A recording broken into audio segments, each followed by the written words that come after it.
नमस्कार, मैं हूँ आपके साथ कंचन मिश्रा। अपडेट मीडिया 24x7 में आप सभी का स्वागत है। अपडेट मीडिया 24x7 के समस्त परिवार की ओर से आप सभी को गणतंत्र दिवस की बहुत बहुत शुभकामनाएं। यह दिन हमारे देश की स्वतंत्रता, समानता और भाईचारे का प्रतीक है। 26 जनवरी 1950 को हमारा संविधान लागू हुआ था, जिसने हमें लोकतंत्र में अपने अधिकारों और कर्तव्यों का बोध कराया। हमें गर्व है कि हमारे संविधान ने हर नागरिक को समानता, स्वतंत्रता और न्याय का अधिकार दिया है। यह दिन भारत के संविधान लागू होने की याद में मनाया जाता है। भारत का संविधान 26 जनवरी 1950 को लागू हुआ था। इस दिन दिल्ली के राजपथ पर परेड और झांकियां निकाली जाती हैं। भारत के राष्ट्रपति तिरंगा फहराते हैं और 21 तोपों की सलामी दी जाती है। आओ झुककर सलाम करें उन्हें जिनके हिस्से में ये मुकाम आता है। खुशनसीब होता है वो खून जो देश के काम आता है। ना पूछो जमाने से कि क्या हमारी कहानी है, हमारी पहचान तो बस इतनी है कि हम सब हिंदुस्तानी हैं। ना जियो धर्म के नाम पर, ना मरो धर्म के नाम पर, इंसानियत ही है धर्म वतन का, बस जियो वतन के नाम पर। एक बार फिर से आप सभी को अपडेट मीडिया 24x7 के समस्त परिवार की ओर से गणतंत्र दिवस की बहुत। भारत का गणतंत्र दिवस 26 जनवरी को क्यों मनाया जाता है? जैसा कि आप जानते हैं कि गणतंत्र दिवस हमारा राष्ट्रीय पर्व है जो 26 जनवरी को मनाया जाता है। हर साल गणतंत्र दिवस के दिन भव्य परेड का योजना बनाया जाता है जो इंडिया गेट से राष्ट्रपति भवन तक होता है। इस परेड के दौरान थल सेना, वायुसेना और नौसेना के जवान शामिल होते हैं। इस परेड के दौरान तीन सेनाओं के प्रमुख राष्ट्रपति को सलामी देते हैं। यही नहीं, इस दिन तीन सेनाएं आधुनिक हथियारों का प्रदर्शन भी करती हैं जो राष्ट्रीय शक्ति का प्रतीक है। लेकिन आप जानते हैं कि गणतंत्र दिवस 26 जनवरी को ही क्यों मनाया जाता है? दरअसल 1950 ईस्वी में मुझे भारत सरकार अधिनियम को हटाकर भारत का संविधान लागू किया गया था। संविधान को लागू करने के लिए 26 जनवरी का दिन इसलिए चुना गया क्योंकि साल 1929 में दिसंबर में लाहौर में भारतीय राष्ट्रीय कांग्रेस का अधिवेशन पंडित जवाहरलाल नेहरू की अध्यक्षता में हुआ था। इस अधिवेशन में प्रस्ताव पारित कर इस बात की घोषणा की गई कि यदि अंग्रेज सरकार द्वारा 26 जनवरी 1930 तक भारत को स्वतंत्र देश का दर्जा नहीं दिया गया तो भारत को पूर्ण रूप से स्वतंत्र देश घोषित कर दिया जाएगा। जब अंग्रेज सरकार ने कुछ नहीं किया तब कांग्रेस ने 26 जनवरी 1930 को भारत को पूर्ण स्वराज घोषित कर दिया। 26 जनवरी 1950 के दिन सुबह 10:18 पर भारत एक गणतंत्र बना। इसके 6 मिनट बाद 10:24 पे राजेंद्र प्रसाद ने भारत के पहले राष्ट्रपति के रूप में शपथ ली। इस दिन पहली बार बतौर राष्ट्रपति डॉक्टर राजेंद्र प्रसाद बग्घी पर बैठकर राष्ट्रपति भवन से निकले थे। इस दिन पहली बार भारतीय सैन्य बल की सलामी ली। पहली बार उन्हें गॉर्ड ऑफ स्वामित्व दिया गया था। गणतंत्र दिवस के दिन भारत में राष्ट्रीय अवकाश भी घोषित किया जाता है। यह हमारे देश के लिए बेहद ही खास पर्व है। साथ ही यह हमारे लिए बेहद ही गर्व का विषय है कि हमारे राष्ट्र को एक गणराज्य के रूप में स्थापित हुए 76 वर्ष पूरे हो चुके हैं। देश की संप्रभुता और एकीकरण को दर्शाने वाला यह त्योहार हर भारतीय के मन में देशभक्ति की भावना का संचार करता है। 26 जनवरी 1950 21 तोपों की सलामी के साथ तिरंगा फहराते हुए राष्ट्रपति डॉक्टर राजेंद्र प्रसाद ने स्वतंत्र भारत का स्वनिर्मित संविधान लागू किया। भारत के नए युग की शुरुआत के साक्षी देशवासियों सहित सी गोपालाचारी, जवाहरलाल नेहरू, सरदार पटेल जैसे गणमान्य बने। मात्र 3 साल पहले आजादी की सुबह देखने वाले देश ने अपना संविधान बनाकर विश्व को अपनी संप्रभुता का परिचय दिया। हालांकि ये डगर इतनी आसान नहीं थी। इतिहास के पन्नों को टटोले तो मालूम होता है कि स्वराज के साथ ही अपने संविधान, हक और हुकूम की लड़ाई बेहद चुनौती भरी थी। दरअसल अंग्रेजों की गुलामी से त्रस्त देशवासियों को प्रथम विश्व युद्ध के दौरान एक सुनहरा अवसर हाथ लगा जब ब्रिटेन की ओर से मदद की गुहार लगाई गई। भारतीयों ने सहर्ष प्रस्ताव स्वीकार किया और वर्ल्ड वॉर में ब्रिटेन के साथ खड़े नजर आए। यह उद्देश्य के साथ कि उन्हें आगे चलकर अंग्रेजों की हुकूमत से आजादी मिल जाएगी। लेकिन एक बार फिर अंग्रेज अपनी बात से पलटते नजर आए और आजादी के बदले लेकर आए भारत सरकार अधिनियम 1919। इस अधिनियम का असर ये रहा कि देश के कुछ बड़े प्रांत में दोहरी शासन प्रणाली व्यवस्था लागू हुई। इसके तहत स्वास्थ्य, शिक्षा, कृषि जैसे विषयों को भारतीय मंत्रियों के सम्मुख सौंप दिया गया था। वहीं दूसरी तरफ से सैन्य, रक्षा और विदेशी मसले जैसे अहम मुद्दे वायसराय के अधिकार क्षेत्र में रहे। इसके अनुरूप भारतीयों को यह आश्वासन दिया गया कि इस अधिनियम से पड़ने वाले प्रभावों का विषय में भविष्य में आकलन किया जाएगा।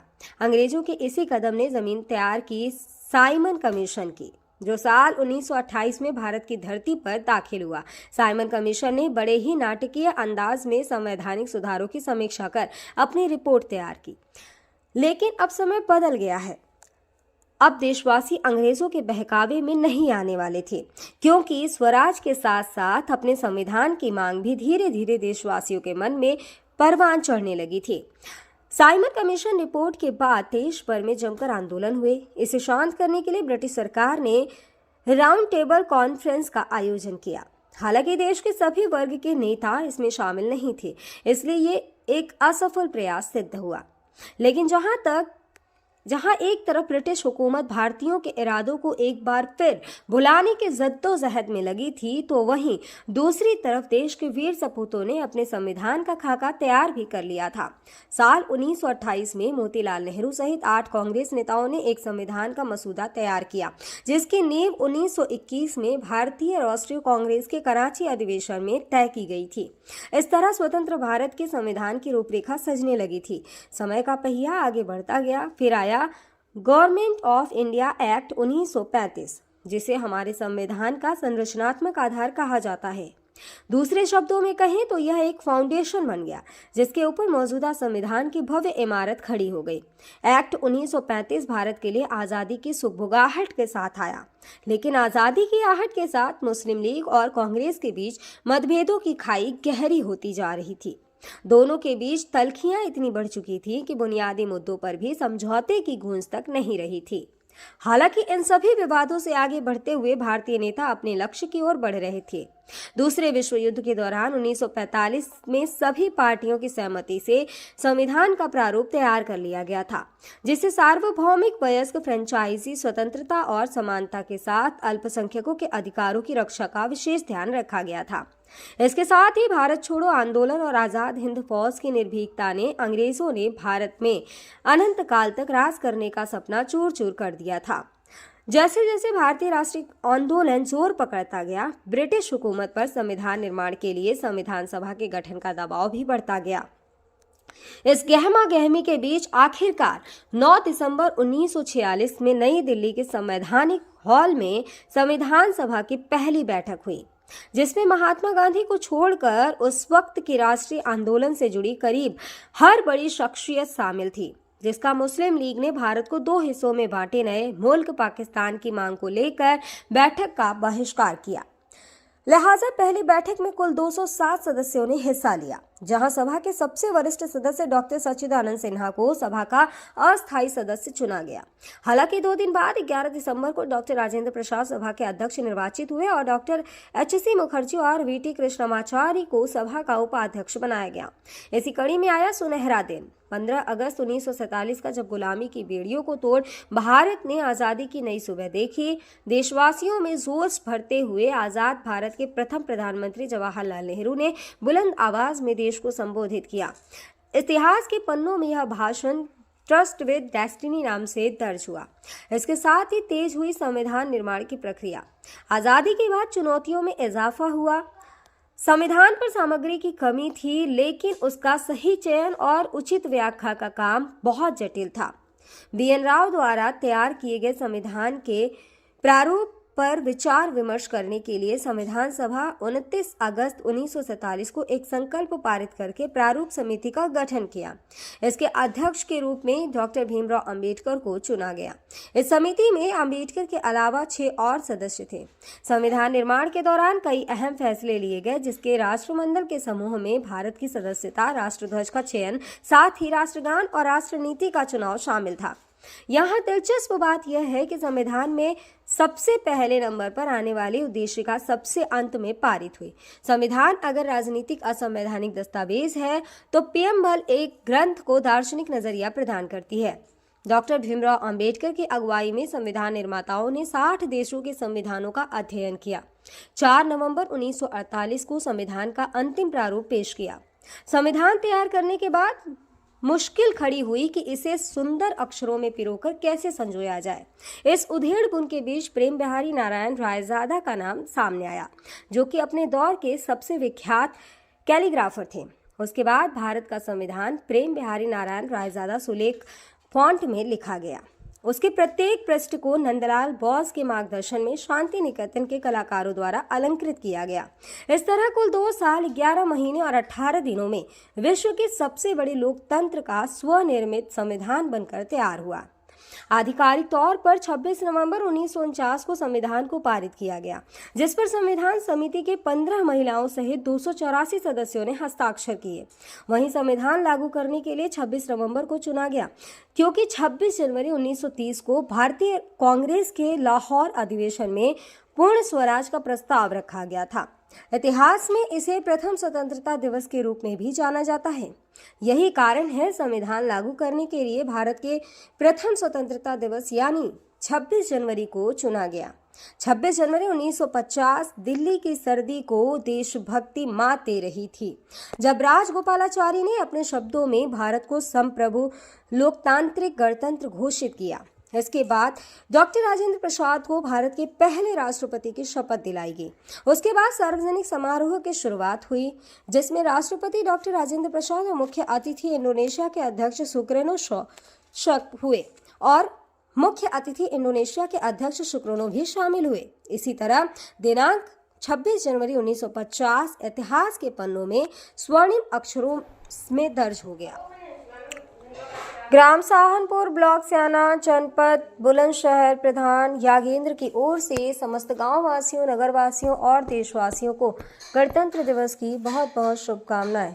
और साथ ही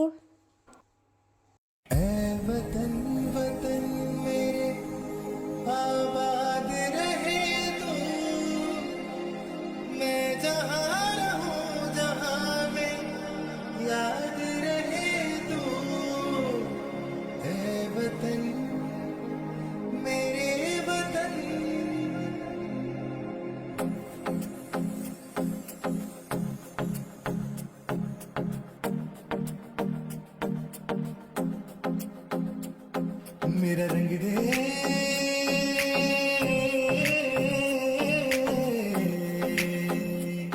मेरा रंग दे बसंती चोला माए रंग दे, मेरा रंग दे बसंती चोला माए रंग दे, मेरा रंग दे बसंती चोला रंग दे।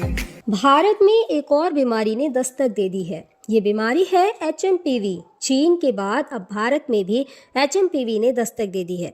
भारत में HMPV के 2 केसेस मिले हैं, जिसके बाद लोगों के मन में डर और सवाल पैदा हो गए हैं।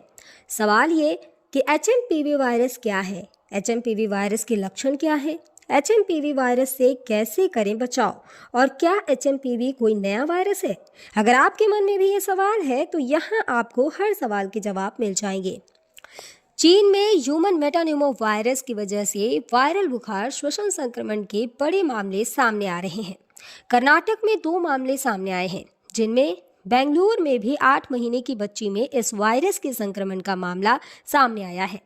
अब सवाल ये है कि आखिर HMPV क्या है। HMPV यानी ह्यूमन मेटान्यूमो वायरस एक श्वसन वायरस है जो फ्लू जैसे लक्षण पैदा करता है। अब निचले और ऊपरी श्वसन संक्रमण जैसे सर्दी का कारण बनता है। यह एक मौसमी बीमारी है जो आमतौर पर सर्दियों और शुरुआती वसंत में होती है, जो RSV यानी रेस्पिरेटरी सिंसिटियल वायरस और फ्लू के समान होते हैं। इससे बचाव के लिए HMPV आमतौर पर बच्चों में ही डिटेक्ट होता है। सभी फ्लू सैंपल में से 0.7% में HMPV होते हैं। इसके लक्षण है कि HMPV वायरस को ह्यूमन मेटान्यूमो वायरस या ह्यूमो वायरस कहते हैं, जिसके लक्षण काफ़ी हद तक सामान्य सर्दी जुकाम के समान होते हैं। सामान्य मामलों में यह खांसी या गले में घरघराहट, नाक बहने या गले में खराश का कारण बनता है। छोटे बच्चों या बुजुर्गों में HMPV का संक्रमण गंभीर हो सकता है। कमज़ोर ह्यूमन सिस्टम वाले लोगों में भी ये वायरस गंभीर बीमारी का कारण बन सकता है। कहा जा रहा है कि इस वायरस से संक्रमित मरीजों में सांस लेने में दिक्कत और फ्लू जैसे लक्षण दिखाई दे रहे हैं।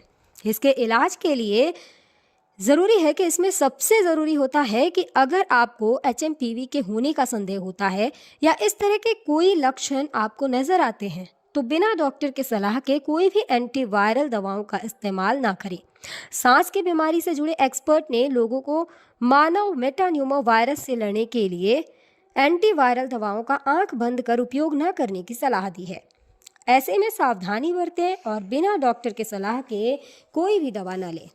फिलहाल इसका कोई टीका अब तक नहीं है। इसके लक्षण जैसा हम पहले ही बता चुके हैं कि सर्दी जुकाम होते हैं। 2023 में England, Britain, Finland, Australia, Canada, America और चीन में HMPV का पता चला था।